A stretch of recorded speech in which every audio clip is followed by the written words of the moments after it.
मैं तो कहता हूँ ये 80 करोड़ हो, 80,000 हो, 80 अरब हो, अगर मोहम्मद की बात आ गई तो मैं 80 अरब को अपने पैर की नोक पे रखता हूँ।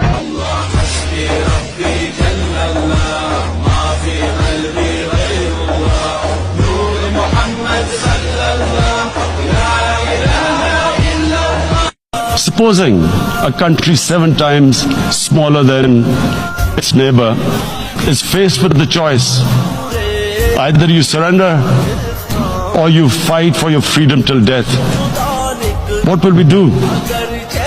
I ask myself this question. And my belief is, La ilaha illallah, there is no God but one. And we will fight. And